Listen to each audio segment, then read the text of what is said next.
Muy buenas tardes, hermanos y hermanas.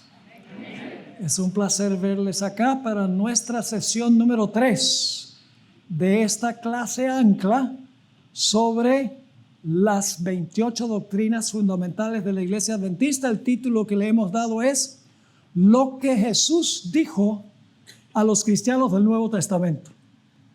No existe tal cosa, pero estamos estudiando cómo alcanzar a la gente que acepta especialmente el Nuevo Testamento y no les gusta algunas cosas del Antiguo Testamento. Queremos comprobar todas nuestras doctrinas de los 4 evangelios, el libro de Hechos, con apoyo también de otras partes de la Sagrada Escritura.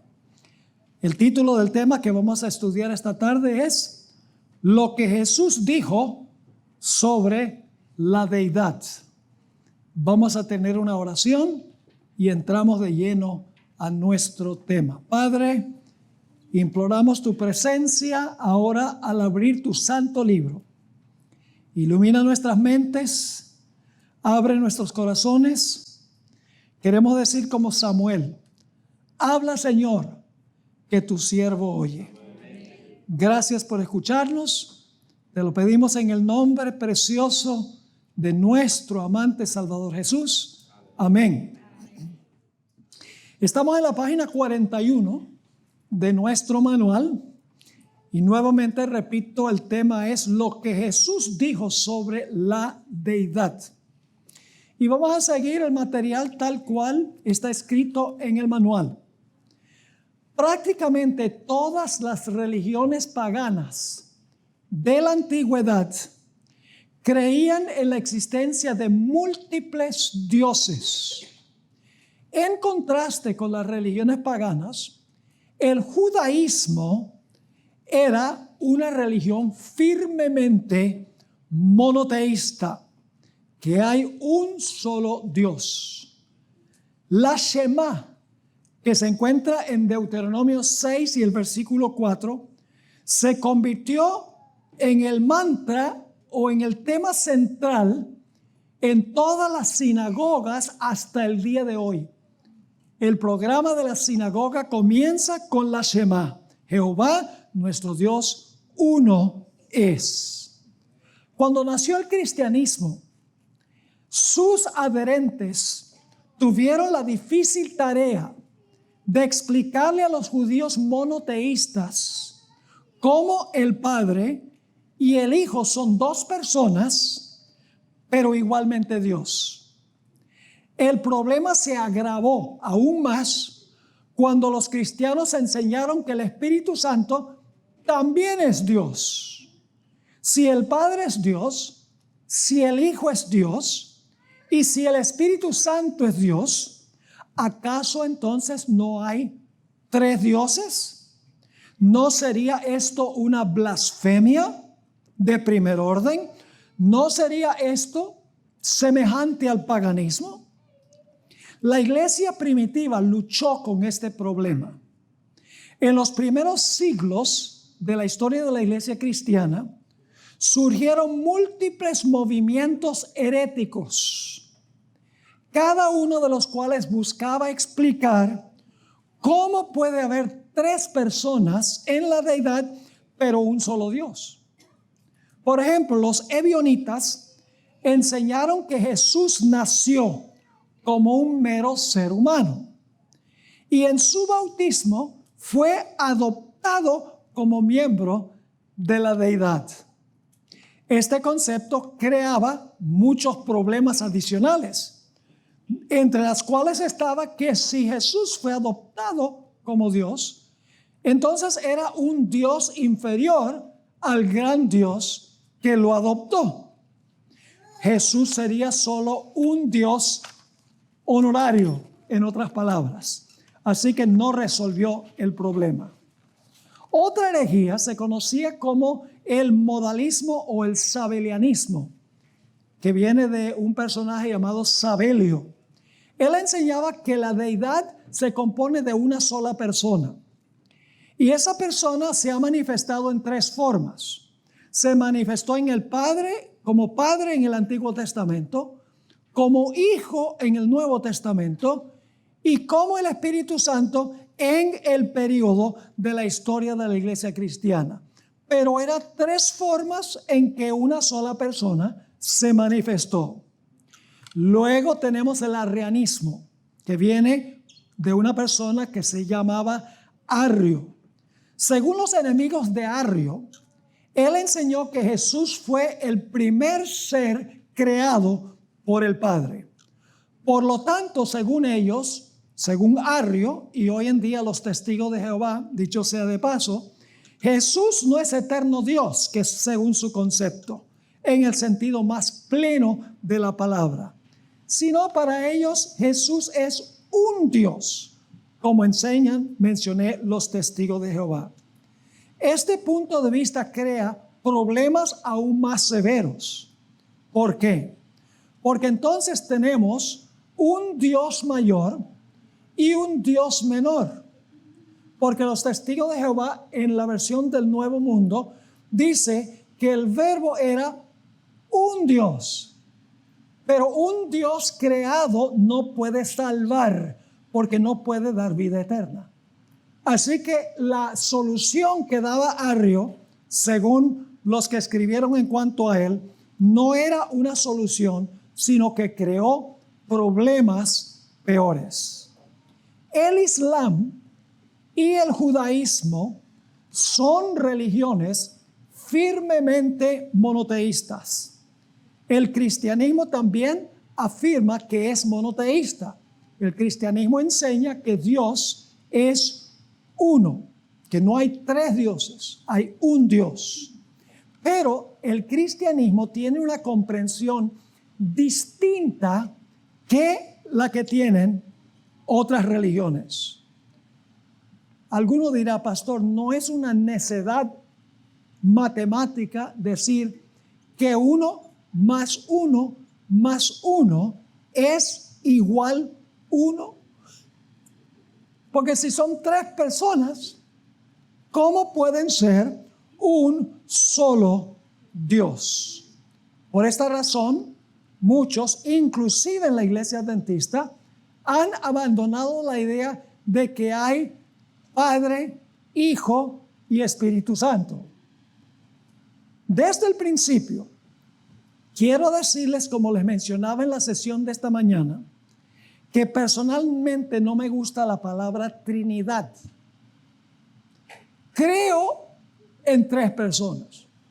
Creo en el Padre, el Hijo y el Espíritu Santo.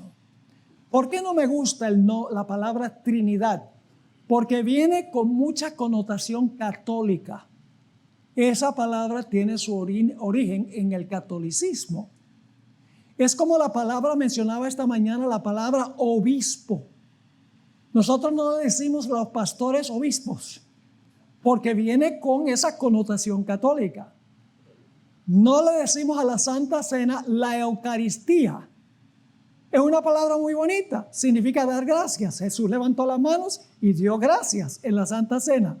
Pero no usamos la palabra Eucaristía porque esa es la palabra que usa la Iglesia romana para la idea de que Cristo en la misa es transformado el pan y el vino en la sangre y en el cuerpo literal del Señor Jesucristo.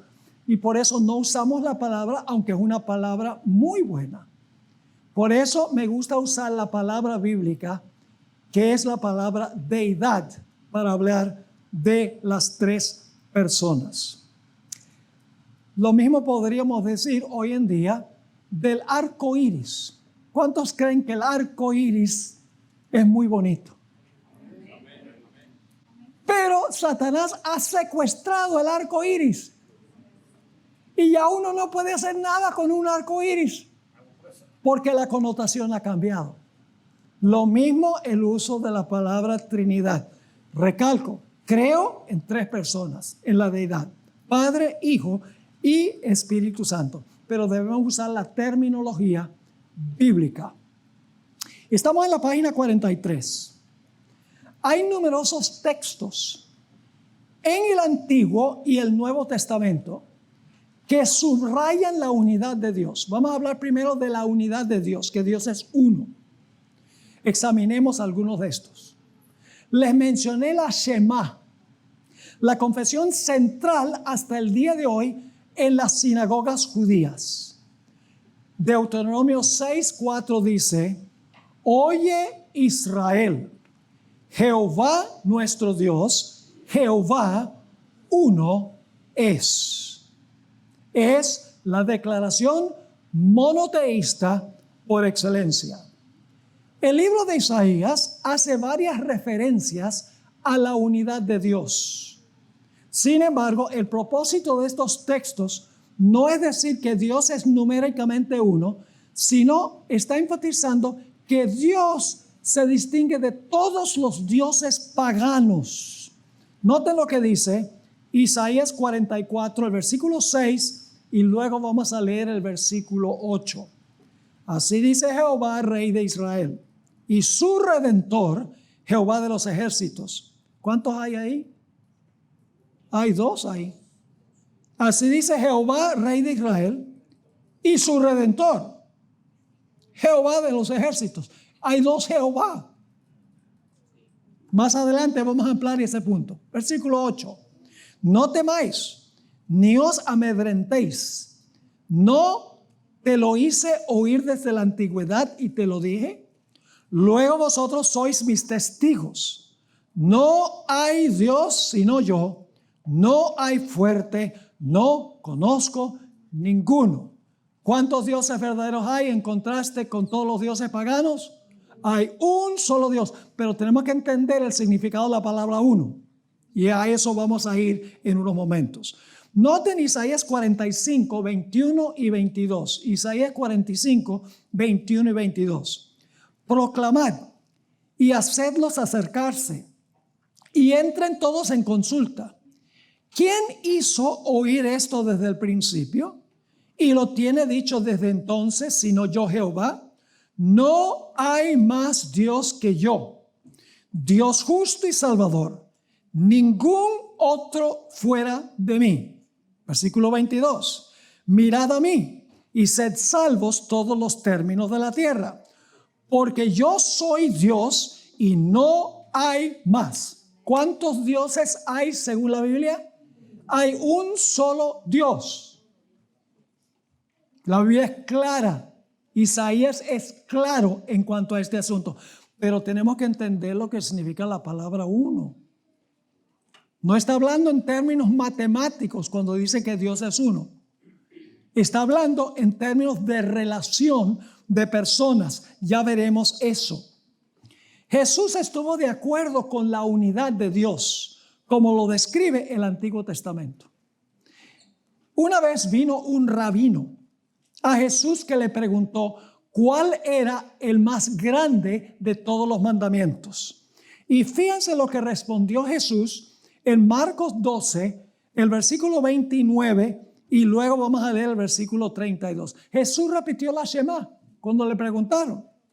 Dice aquí Jesús, el primer mandamiento de todos es: oye Israel, el Señor nuestro Dios, el Señor uno es. Jesús está repitiendo Deuteronomio 6 y el versículo 4.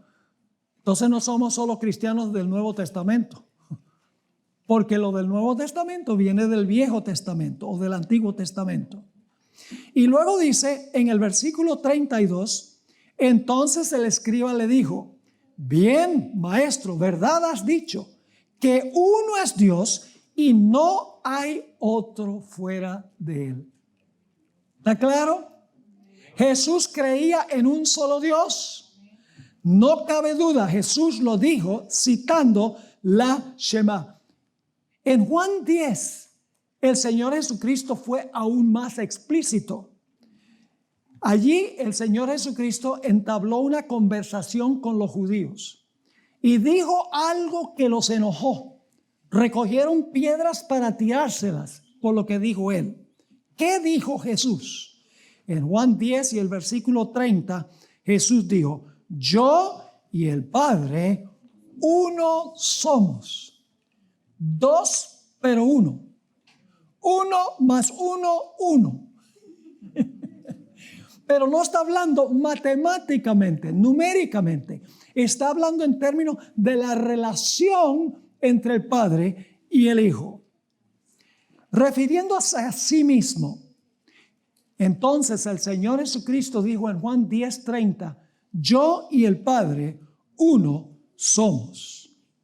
Hay textos que dan la impresión de que el Padre y el Hijo son la misma persona, aunque no son dos personas unidas. Fíjense, por ejemplo, el siguiente texto que encontramos en Juan 14 y el versículo 10 y 11. Dice Jesús, ¿no crees que yo soy en el Padre y el Padre en mí? Las palabras que yo os hablo no las hablo por mi propia cuenta, sino que el Padre que mora en mí, Él hace las obras. Da la impresión de que el Padre mora en Jesús. Pero necesitamos entender eso. Yo pregunto, ¿la Biblia dice que Jesús quiere morar en nosotros? ¿Sí o no? Entonces, ¿qué significa? ¿Que Jesús se mete dentro de nosotros? ¿Personalmente? No. Quiere que seamos uno, que nos identifiquemos uno con el otro. Pero Él es uno, yo soy uno. Note lo que sigue diciendo, versículo 11. Creed que yo soy en el Padre y el Padre en mí. De otra manera, creedme por las mismas obras. Así que Jesús dice, yo estoy en el Padre y el Padre está en mí. No está hablando en idioma literal, no se está metiendo dentro de nosotros, sino que quiere decir que nosotros debemos tener unidad, debemos estar estrechamente ligados. ¿Me están entendiendo lo que estoy diciendo? A medida que estudiamos, vamos a darnos cuenta aún más de eso. Ahora, examinemos los textos que hablan de la pluralidad de Dios, que Dios es más que una persona. Ahora vamos a analizar los textos Antiguo Testamento y Nuevo Testamento que dicen que Dios, aunque es uno, en realidad hay más que uno en términos numéricos. Noten, por ejemplo, Génesis 1 y el versículo 26. Lo tienen, todos estos textos están en el manual. Por eso digo, si ustedes vienen y no tienen el manual, ustedes van a escuchar y dicen, oh, quedó muy persuasivo lo que dijo el pastor Bori y muchas gracias, me confirmó lo que yo creo. Nos vamos y dentro de una semana no son capaces de citar ni un solo versículo. Por eso es importante tener el manual. No estoy tratando de vender el manual. Sequest and Seal no subsiste con la venta del manual. El 5% de nuestro presupuesto viene de ventas. El 95% son donativos. Así que lo que quiero es que ustedes consigan el manual para que puedan llevarlo a la casa, puedan seguirlo estudiando, puedan asimilarlo y dar una razón por la fe que está en ustedes. Dice en Génesis 1:26, entonces dijo Dios, aquí está hablando el Padre según el Espíritu Profecía, hagamos al hombre. Por lo menos, ¿cuántos hay ahí? 2. Hagamos al hombre a nuestra imagen, conforme a nuestra semejanza. Hay más que uno. Y luego dice, señoré en los peces del mar, en las aves de los cielos, en las bestias, en toda la tierra y todo animal que se arrastra sobre la tierra. En la Torre de Babel encontramos un lenguaje similar. En Génesis 11:7, cuando están construyendo la torre y la ciudad, y la torre ha alcanzado cierta altura, fíjense lo que dice Dios en el versículo 7 de Génesis 11. Ahora pues, descendamos. Más que una persona, ¿sí o no? Descendamos y confundamos allí su lengua, para que ninguno entienda el habla de su compañero. Así que dice, descendamos y confundamos. Uno le está hablando al otro. La sierva del Señor dice que en Génesis 1:26 le estaba hablando el Padre a Jesús, el Padre al Hijo. Noten también Génesis 3:22 y 23. Y dijo Jehová Dios, he aquí el hombre es como uno de nosotros. Fíjense, nosotros. en cierto sentido, no idéntico, en un sentido, sabiendo el bien y el mal. Dios conocía el mal porque Lucifer había pecado en el cielo, pero Dios no quería que Adán y Eva conocieran el pecado. Así que dice, he aquí el hombre es como uno de nosotros sabiendo el bien y el mal, pues para que no alargue su mano ahora y tome también del árbol de la vida y coma y viva para siempre, lo sacó Jehová, es la palabra Elohim, Jehová del huerto del Edén para que lo labrara, para que labrase la tierra de que fue tomado. Isaías indica que hay tres personas en la deidad. Dice allí en Isaías 61 y el versículo 1, vamos a tratar de contar aquí, el Espíritu de Jehová está sobre mí. ¿Cuántos hay? El Espíritu de Jehová es sobre mí. Y esta es una profecía, una profecía en cuanto a Jesús. Porque Jesús usó estas palabras cuando comenzó su ministerio en Nazaret. Porque me ungió Jehová.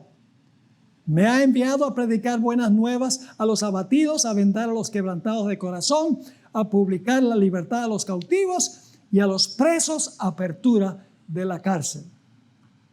Noten también otros dos textos que encontramos en Isaías sobre este particular. Dice en Isaías 48:16, acercaos a mí, oíd esto. Desde el principio no hablé en secreto. Desde que eso se hizo, allí estaba yo, y ahora escuchen, y ahora me envió Jehová el Señor y su Espíritu. ¿Cuántos? Tres. Me envió Jehová el Señor, no es el mismo el que envía que el que es enviado. Me envió Jehová el Señor y su Espíritu. Tres personas. Noten también Isaías 63 y el versículo 9 y el versículo 10. En toda angustia de ellos, es decir, de Israel, Él, que es Dios el Padre, fue angustiado. Y el ángel de su faz lo salvó. ¿Cuántos hay? Tres. Él fue angustiado y el ángel de su faz los salvó. En su amor y su clemencia los redimió y los trajo y levantó todos los días de la antigüedad. Mas ellos, Israel, fueron rebeldes e hicieron enojar ¿a quién? A su Santo Espíritu, por lo cual se les volvió enemigo y él mismo peleó contra ellos. ¿Cuántas personas hay aquí? Tres. El Padre, Él, luego dice el ángel de su faz y luego habla de su Santo Espíritu. ¿Quién es el ángel de la faz del Padre? Cristo Jesús. Miguel se le llama en la Biblia. Se le llama el ángel de Jehová. Tiene diferentes nombres. El capitán de los ejércitos celestiales, según Josué, el capítulo 5, se le dan muchos diferentes nombres. Pero ese personaje es Jesús. ¿Recuerdan cuando Jacob luchó con el ángel? ¿Qué nombre le puso Jacob a ese lugar? Le puso el nombre Peniel. Porque él, ¿qué significa Peniel? Significa rostro de Dios. Y Jacob explica, porque vi a Dios cara a cara y sobreviví para contar la historia. ¿Con quién había luchado Jacob? Con el Señor Jesucristo, el ángel de Jehová. ¿Quién es el ángel de la presencia que se menciona en Isaías 63, 9 y 10? En realidad ese ángel no es más ni menos que Cristo Jesús. Se le dan diferentes nombres en la Biblia. Noten aquí en la página 45 los diferentes nombres que se le da a este personaje, el ángel. La palabra ángel significa enviado. No crean que porque a Jesús se le refiere como ángel, que fue creado como los ángeles. La palabra ángel significa mensajero. Jesús es el portavoz del Padre. Jesús desempeña la creación en nombre del Padre. En ese sentido, es el ángel de Jehová. No fue creado Jesús. Dice en Éxodo 3, 2 al 14, que el ángel que se apareció en la zarza ardiente era Jehová. Ustedes pueden leerlo allí. El comandante de los ejércitos del Señor, en Josué 5, 13 al 15, no es más ni menos que Jesús. Porque cuando Josué lo ve, dice, ¿eres de los nuestros o eres de nuestros enemigos? Y él dice, no, yo soy el comandante de los ejércitos de Jehová. ¿Y qué fue lo que hizo Josué? Se inclinó a la tierra en su rostro y adoró a ese personaje, que es el príncipe o el comandante de los ejércitos de Jehová. Ustedes pueden leer en Jueces el capítulo 13 que un ángel se le apareció a Manoa. Y el versículo 22 dice que el ángel no era más ni menos que Dios en persona. El ángel libró a los 3 hebreos del horno de fuego, el ángel de Jehová. Y usted dice, bueno, ¿no fue acaso Jesús el Hijo de Dios? Sí, porque Jesús el Hijo de Dios es el ángel de Jehová. ¿Saben qué es interesante? Si ustedes leen a Daniel, el capítulo 3 y el versículo 25, encontramos que Nabucodonosor dice, yo veo un cuarto personaje y es semejante al Hijo de Dios. Pero luego en el versículo 28, el mismo Nabucodonosor dice, el ángel vino y libró a los jóvenes del horno. Primero dice, el Hijo de Dios estaba en el horno. Luego dice, el ángel vino y los libró del horno. ¿Saben quién libró a Daniel del foso de los leones? El ángel de Jehová. Lo dice el Espíritu de profecía. No es más ni menos que Cristo Jesús. El ángel de Jehová acampa alrededor de los que le temen, que temen al ángel, y los defiende. Ese es Cristo Jesús. El mismo de Daniel 12:1, se levantará Miguel, aquel príncipe que está por los hijos de tu pueblo. Y será tiempo de angustia, pero en ese tiempo tu pueblo será libertado. Todo el que se haya escrito en el libro. Además de eso, ya les mencioné a Jacob, puso el nombre donde luchó con el ángel. Oseas dice que luchó fue con un ángel. Dice que le puso el nombre Peniel. Pen significa rostro y él, Dios, rostro de Dios. Y Jacob dice, le puse ese nombre porque he visto a Dios cara a cara, he luchado con él y he sobrevivido para contarle la historia. Y Miguel, según Judas 9, fue el que resucitó a Moisés. Miguel tiene poder para resucitar a los muertos. Significa que tiene que ser Dios en todo sentido de la palabra. ¿Sientes que el peso del día a día es demasiado? En Cómo Vivir la Vida, el pastor Luis Fernando Manrique te invita a hacer una pausa. Queremos ofrecerte un espacio para reencontrar esa paz que Dios da en medio de cualquier tormenta. Aquí encontrarás principios bíblicos reales para sanar tu corazón y restaurar tu hogar. Escanea el código y conéctate a Zoom TV Latino. Ahora fíjense, estamos en la mitad de la página 45. Este pasaje de Éxodo 23 es interesantísimo. Vamos a leerlo. Aquí está hablando Dios el Padre a Israel. Y dice, he aquí yo envío mi... ¿Cuántos hay hasta ahora aquí? 2. He aquí yo envío mi ángel delante de ti, para que te guarde en el camino y te introduzca en el lugar que yo he preparado. Guárdate delante de él y oye su voz, no le seas rebelde, porque él no perdonará vuestra rebelión, porque mi nombre está en él. ¿El nombre de quién está en el ángel? ¿Y cuál es el nombre? Jehová. Y luego dice, pero si en verdad oyeres su voz e hicieres todo lo que yo te dijere, seré enemigo a tus enemigos y afligiré a los que te afligieren, porque mi ángel irá delante de ti y te llevará a la tierra del amorreo, del eteo, del fereceo, del cananeo, del heveo y del jebuseo, a los cuales yo haré destruir. ¿Qué nombre está en este ángel que Dios identifica como mi ángel? El nombre Jehová. Y ¿saben algo interesante? Déjenme hacer un pequeño paréntesis aquí. Todos los tres, la Biblia los llama Jehová.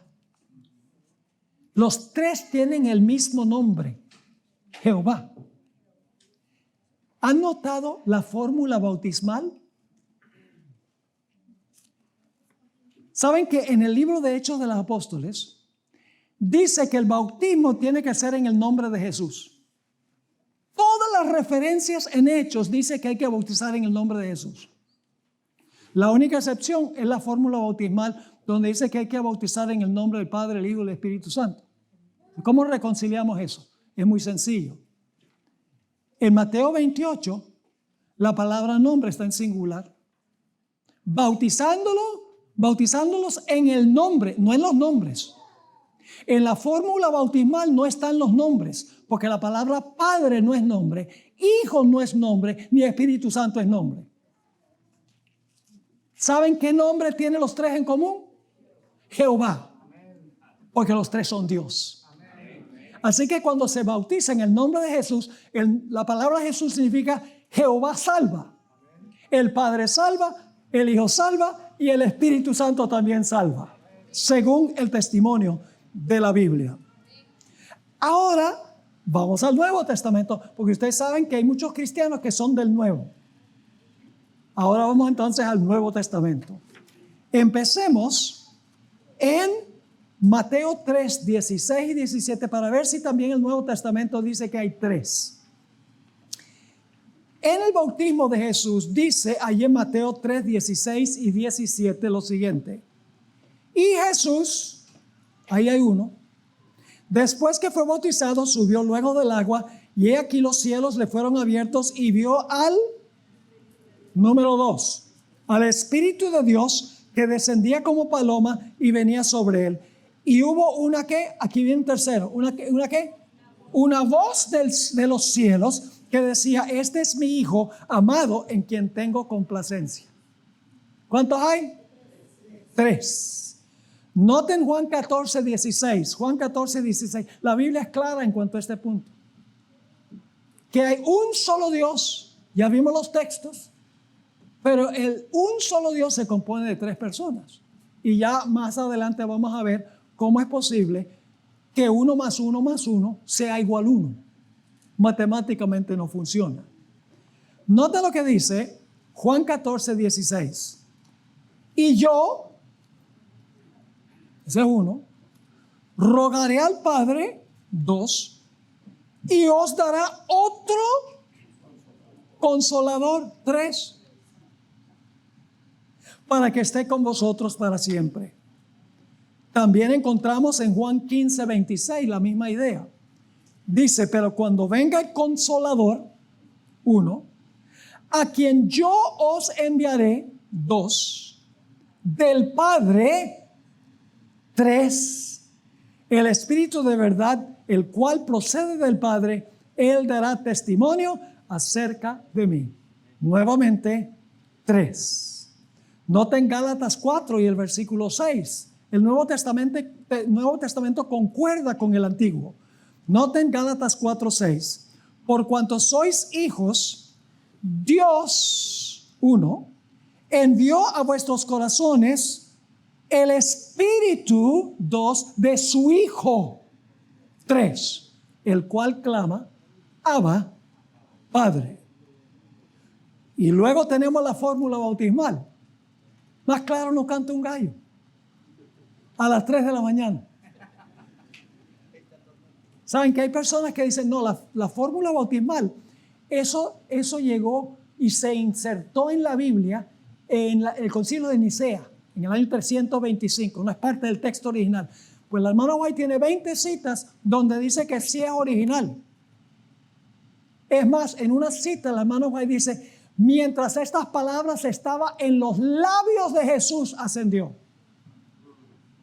Así que ese invento de que esas palabras fueron añadidas 300 años después que Cristo fue al cielo, no tiene base. Porque los padres eclesiásticos, Tertuliano, Orígenes y otros, conocían la fórmula bautismal 100, 200 años antes del concilio de Nicea.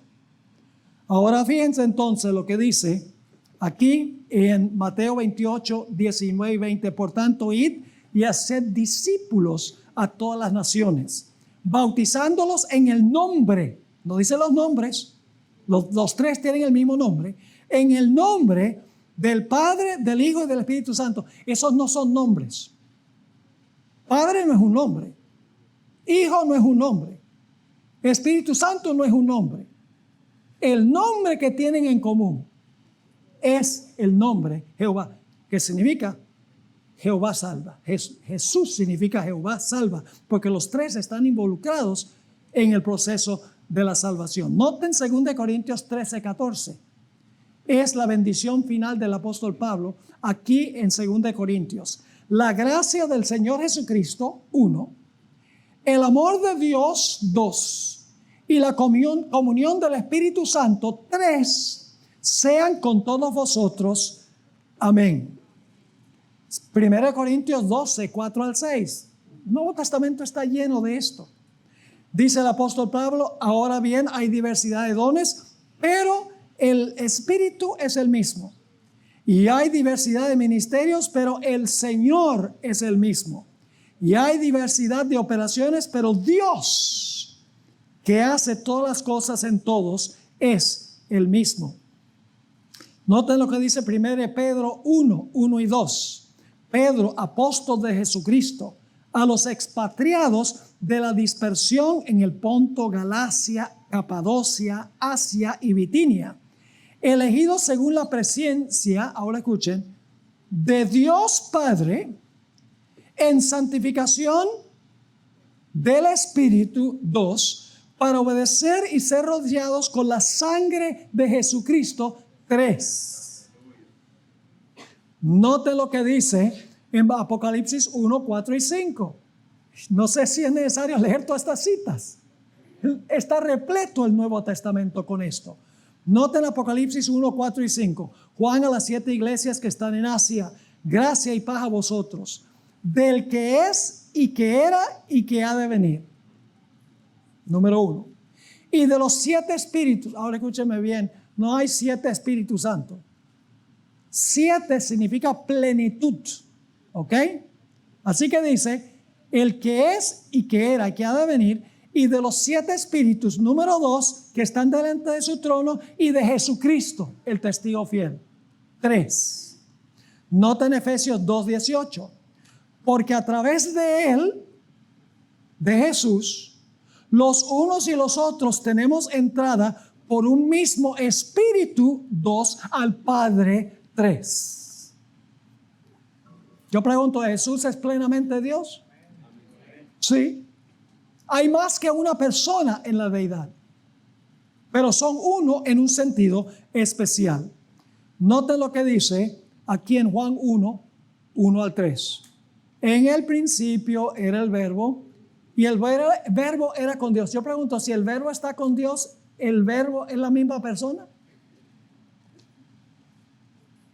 Si el verbo está con Dios, ¿son la misma persona? Yo no puedo decir, yo estoy con el pastor Martínez y somos la misma persona.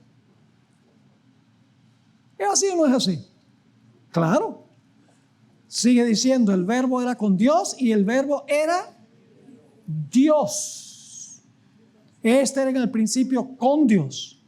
Todas las cosas por Él fueron hechas y sin Él nada de lo que ha sido hecho fue hecho. ¿Cuánto es Cristo Dios? ¿80%? ¿90%?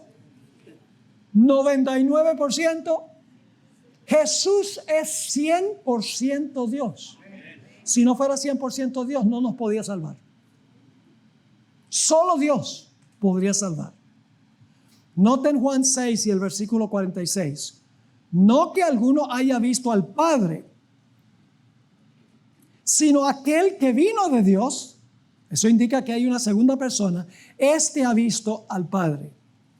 Noten 1 de Juan 2:1. Hijitos míos, estas cosas os escribo para que no pequéis. Y si alguno hubiere pecado, abogado tenemos para con el Padre a Jesucristo el justo. Fíjense lo que dice Romanos 8 y el versículo 34. ¿Quién es el que condenará? Cristo es el mismo que murió, más aún el que también resucitó, el que además está a la diestra de Dios, el que también intercede por nosotros. ¿Qué hace Jesús? Intercede por nosotros. Ahora, si Jesús es la misma persona, ¿será que Él intercede ante Él mismo?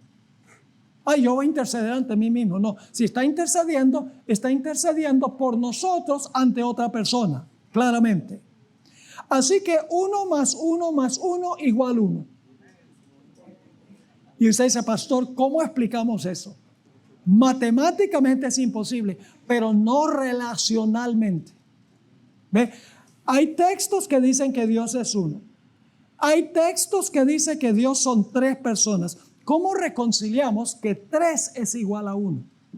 Ahora vamos a contestar esa pregunta. Vamos a Génesis 2:24, que es uno de los textos claves. ¿Hay alguien aquí? ¿Hay una pareja aquí de casados?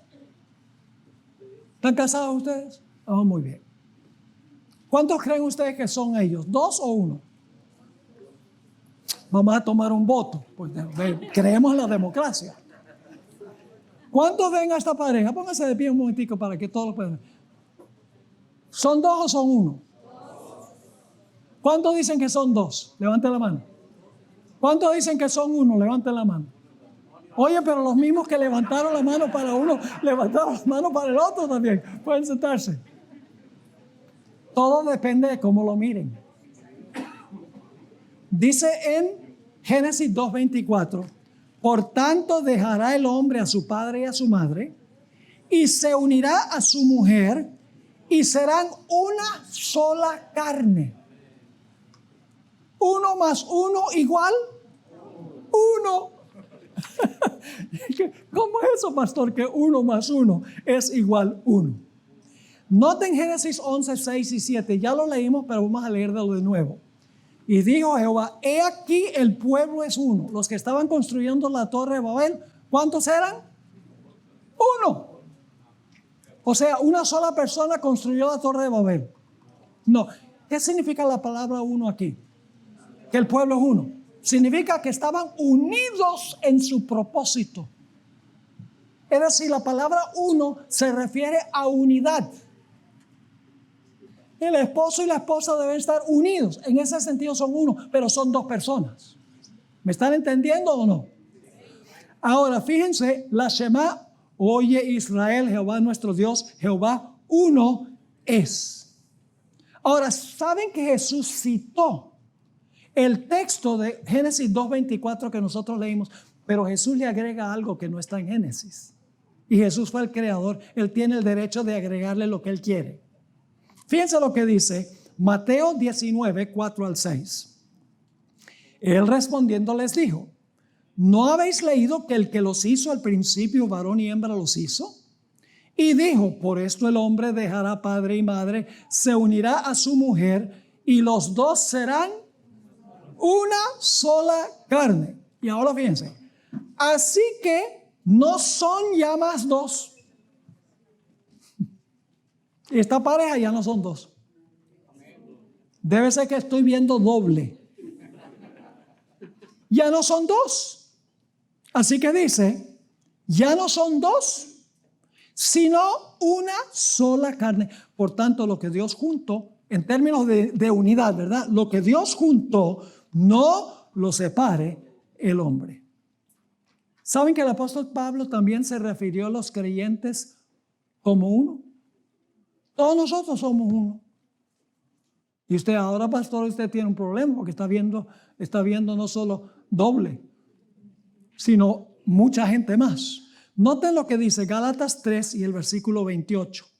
Ya no hay judío ni griego, no hay esclavo ni libre, No hay varón ni mujer, porque todos vosotros sois uno en Cristo Jesús. ¿En qué sentido somos uno en Cristo Jesús? ¿En que todos nos metemos dentro de un mismo cuerpo? No, significa que estamos ¿qué? Unidos. Entonces, 1 más 1 más 1 igual 1 en el sentido de que los tres están perfectamente unidos. ¿Cuántos están entendiendo lo que estamos diciendo aquí? Levante la mano, si entiende. Muy bien. Ahora, fíjense también que el apóstol Pablo llegó a decir que los miembros del cuerpo de Cristo son metafóricamente carne y hueso de Cristo Jesús. Dice el apóstol Pablo en el libro de Efesios 5, 30 y 31, porque somos miembros de su cuerpo, de su carne y de sus huesos. Una unión orgánica entre los creyentes y Cristo Jesús. Y luego Pablo cita Génesis nuevamente. Por esto dejará el hombre a su padre y su mujer, y su madre, se unirá a su mujer, y los dos serán una sola carne. Pablo se refirió a esta unidad en 1 Corintios 12:20 diciendo, pero ahora son muchos los miembros, pero el cuerpo es uno solo. Clarísimo. En su oración en camino al Getsemaní, la que se encuentra en el capítulo 17 de Juan, encontramos que Jesús le dijo lo siguiente a su Padre: y todo lo mío es tuyo, y lo tuyo, mío. Y he sido glorificado en ellos. Así que Padre, Hijo y ellos. Sigamos leyendo el versículo 11. Y ya no estoy en el mundo, mas estos están en el mundo. Y yo voy a ti, Padre Santo. A los que me has dado, guárdalos por tu nombre, para que sean ¿qué? Uno. Está orando por los apóstoles, que para este tiempo todavía había 12 apóstoles. Uno apostató. ¿Cómo es posible que 11 personas sean uno? Jesús está orando que todos los 11 sean uno. ¿Cómo es posible eso? Porque no está hablando en términos numéricos, está hablando en términos de unidad. Así que dice, para que sean uno, así como nosotros. Ahora escuchen bien. Mas no ruego solamente por estos, sino también por los que han de creer en mí por la palabra de ellos, para que todos sean uno, como tú, oh Padre, en mí, y yo en ti, que también ellos sean uno en nosotros. ¿Ustedes creen que cuando Jesús dice que el Padre está en mí y yo en el Padre, que uno salta y se mete dentro del otro? No, porque entonces tendríamos que decir en este pasaje que el Señor Jesucristo se mete dentro de sus discípulos literalmente como persona, porque dice que todos sean uno, como tú, oh Padre, en mí, y yo en ti, que también ellos sean uno en nosotros, para que el mundo crea que tú me enviaste. Hay un corito que en inglés dice, we are one in the Spirit, we are one in the Lord. Somos uno en el Espíritu. Noten Juan 14, versículos 10 y 11. Dice Jesús, ¿no crees que yo soy en el Padre y el Padre en mí? Las palabras que yo os hablo no las hablo por mi cuenta, por mi propia cuenta, sino que el Padre que mora en mí, Él hace las obras. Creedme que yo soy en el Padre y el Padre en mí. De otra manera, creedme por las mismas obras. Juan 14, 20. En aquel día vosotros conoceréis que yo estoy en mi Padre y vosotros en mí y yo en vosotros. ¿En qué sentido está hablando esto?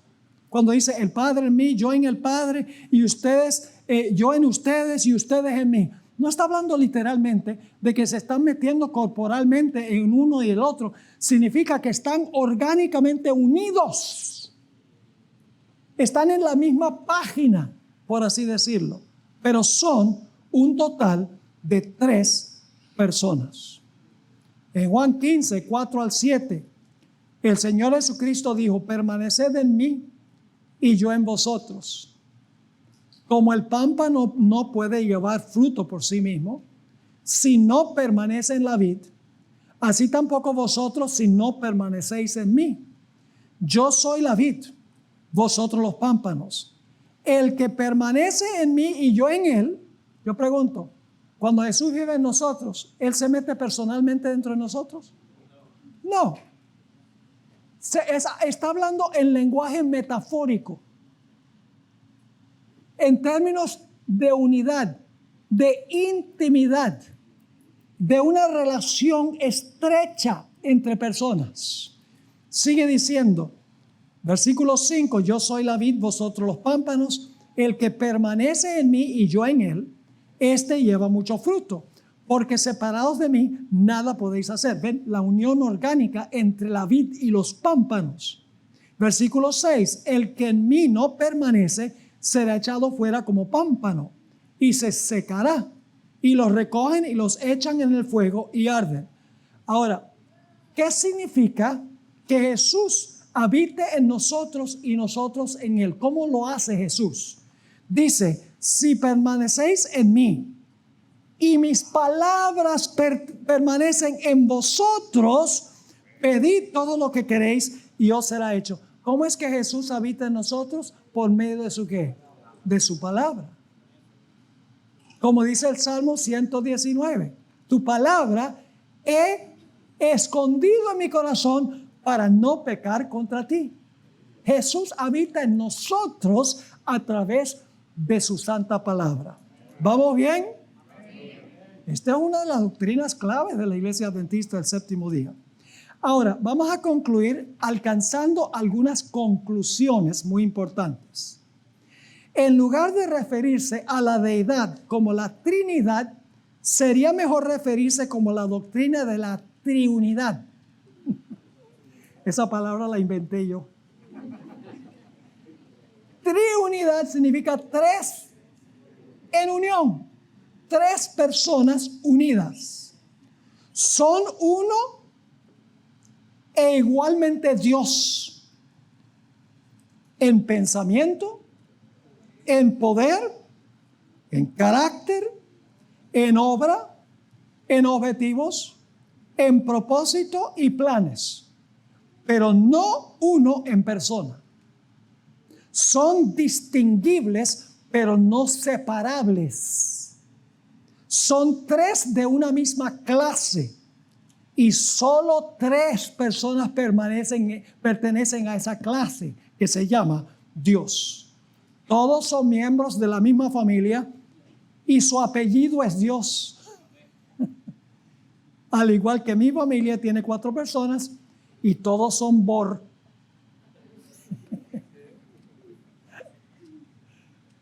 Ahora, se han dado varias analogías para explicar cómo las tres personas pueden ser un Dios.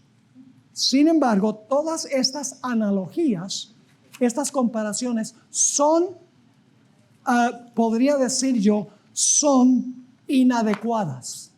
Les voy a explicar por qué estas analogías no son buenas. Por ejemplo, se ha dicho que la deidad son como un árbol que tiene raíz, ramas y fruto. El problema con esa explicación, porque es un solo árbol, pero el árbol tiene raíz, ramas y fruto. El problema con esa explicación es que la raíz es solo parte del árbol. Y el fruto es parte del árbol. Y las ramas son parte del árbol. Pero en el caso de Dios, cada uno es 100%, por así decirlo, raíz, ramas y fruto. Cada uno en sí mismo tiene las tres características, no parte de la característica de Dios. Se ha comparado la Trinidad o la deidad con un huevo que tiene cáscara, yema y clara. Tenemos el mismo problema. Por la sencilla razón de que la yema es parte del huevo. Y no es el caso de que cada uno es parte de Dios. No, todos los tres tienen todas las características de Dios, completas en sí mismos. También se dice que se puede comparar la deidad con el sol. El sol tiene luz, calor y brillo. Pero nuevamente, la luz, si se compara la deidad con esas tres características, entonces solo tendrían parte cada uno de Dios. Pero en el sentido pleno de la palabra, los tres son cáscara, yema y huevo y clara, por usar la ilustración. También se dice que se puede comparar la deidad con la composición del hombre: espíritu, alma y cuerpo. Nuevamente tenemos el mismo problema. No es la mejor ilustración porque el espíritu es parte del hombre. El alma es una dimensión del hombre y el cuerpo es una dimensión del hombre. Pero en el caso de Dios, Dios tiene plena y totalmente todas las características de Dios en sí mismos. El Padre es Dios, el Hijo es Dios y el Espíritu Santo es Dios. Así lo enseña la Biblia y así lo enseña el Espíritu de Profecía. Muchos hoy en día están cuestionando especialmente el Espíritu Santo. Están dispuestos a decir, bueno, el Padre, el Hijo son Dios. Ok, está bien, la Biblia es clara en cuanto a ese punto. Pero el Espíritu Santo dicen, ese no. Pero escuchen bien, el Espíritu Santo también es una persona, según la Biblia. Se le puede mentir al Espíritu Santo, se puede contristar al Espíritu Santo. El Espíritu Santo derrama el amor en nuestros corazones. Solo una persona puede hacer eso. El Espíritu Santo es una persona, pero escuchen bien, el Espíritu Santo es una persona en un sentido tal vez distinto que el Padre y el Hijo. La hermana White ha dicho que la naturaleza del Espíritu Santo es un misterio. Podemos conocer los efectos del Espíritu Santo, pero la naturaleza del Espíritu Santo es un misterio. ¿Qué podemos saber del Espíritu Santo? 1, es una persona. 2, podemos ver el fruto del Espíritu Santo. Y en tercer lugar, podemos ver los dones del Espíritu Santo manifestados en la iglesia. Pero el Espíritu Santo en sí es un misterio. La hermana White dice que el silencio es elocuencia. Sencillamente tenemos que estar conformados de que es la tercera persona de la deidad, tanto Dios como el Padre y como el Hijo. Así que ojalá hayamos entendido este tema tan importante en este mundo adventista actual, a donde se está cuestionando esta enseñanza de la iglesia adventista. Dicho sea de paso, esta serie yo la grabé hace 25 años en nuestro ministerio. No he cambiado mi posición ha sido la misma. Y en diferentes lugares he hecho esta presentación. Siempre he creído que los tres son plenamente Dios y son uno en el sentido de unidad. Y esa es sólida doctrina adventista y como adventistas debemos creer de esta manera. ¿Sabías que existe un ministerio cuya misión es proclamar la verdad de Dios al mundo y el mensaje final de Dios? ¿Cómo cambiaría el mundo si más personas conocieran el mensaje eterno de esperanza? Zoom TV es igual a Secret San Seal Ministry Televisión. Es un ministerio de enseñanza bíblica 100% de apoyo a la Iglesia Adventista del Séptimo Día. Fue fundado en el año 2002 por un grupo de fieles miembros de iglesia y el pastor Esteban Bor, con una misión clara: proclamar la verdad presente en el tiempo del fin. En el año 2017 esta visión se expandió con el lanzamiento de Zoom TV y Zoom TV Latino, 2 canales de televisión que transmiten programación cristiana de alta calidad en inglés y español las 24 horas del día. Desde el principio, el enfoque de Zoom TV ha sido doble: alcance externo, llevar el evangelio al mundo, y alcance interno, fortalecer a la iglesia con enseñanzas sólidas, basadas en la Biblia. Nuestra programación está profundamente cimentada en la Biblia y el espíritu de profecía. Cada programa está diseñado para enseñar, equipar e inspirar a los creyentes a caminar más cerca de Dios. Ofrecemos programas tales como Escuela Sabática, Me Gustaría Saber, sermones, entrevistas, series, salud, cómo vivir la vida, soluciones prácticas a los desafíos de la vida familiar, Programas de música sagrada compartidos por personas de diferentes lugares y trasfondos. Pero este ministerio es más que televisión. Cada mes, nuestros pastores aceptan invitaciones para predicar y enseñar en todo el país, en los Estados Unidos y en todo el mundo. Nuestro equipo pastoral, junto con un dedicado equipo de medios, trabaja incansablemente para proclamar el mensaje de Jesucristo al mundo entero. Y hemos visto a Dios obrar de manera poderosa. Personas de todos los continentes, desde grandes ciudades hasta aldeas remotas, están sintonizando, escribiendo y compartiendo cómo este mensaje ha transformado sus vidas. Este impacto global sigue creciendo más allá de lo que imaginamos. Y tú formas parte de él. Esto es Zoom TV, Secrets Unsealed Ministry, un ministerio que proclama la verdad presente en el tiempo del fin. Prepara corazones para el regreso de Jesús y se une con iglesias como la tuya para cumplir la misión. Zoom TV, unidos en la misión.